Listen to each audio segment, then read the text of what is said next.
கரூரில் மிகப்பெரிய துயர சம்பவம் நடந்தது. அதுக்கு பின்னாடி மிகப்பெரிய கொடுமையான நிகழ்வுகள் எல்லாம் நடந்தது. எங்களை காரணமாக வைத்து எங்களை பழிவாங்க வேண்டும் என்பதற்காக மக்கள் பாதிக்கப்பட்டு விடக் கூடாது என்பதில் தலைவர் தெளிவாக இருக்கார். நம்மளால அவங்களுக்கு எந்த பிரச்சனை வந்துடக்கூடாது, விஜயை காலி பண்ணணும், இதுக்கு ஒரு 4 மக்கள் அடிச்சு ஏதாவது பண்ணாலும் பரவாயில்லன்னு நம்ம மேலே இருக்கிற கோபம் அந்த பக்கம் திரும்பிடக்கூடாது என்கின்ற ஒரு தாயுள்ளத்தோடு தான் எங்கள் தலைவர் எல்லாவற்றையும் பொறுமையாக கையாண்டு கொண்டு போகிறாரு. சட்டத்தை மதிக்கிறாரு. அவரால் இறங்கி ரோட்டில் நடக்கிறதுக்கு 5 நிமிஷம் ஆகாது.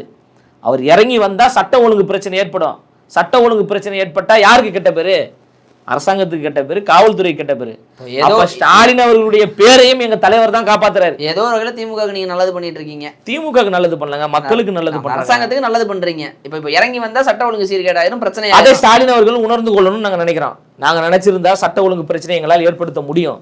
எங்க தலைவர் வீதியில இறங்கினாருன்னா கூட்டம் வரும். கட்டுக்கடங்காத கூட்டத்தை கண்ட்ரோல் பண்றதுக்கு இங்க காவல்துறை எண்ணிக்கையெல்லாம் கிடையாது. நாங்க என்ன வேணாலும் பண்ணலாம். அதை செய்யக்கூடியவர்கள் தமிழக வெற்றி கழகத்தை சார்ந்தவர்கள் கிடையாது.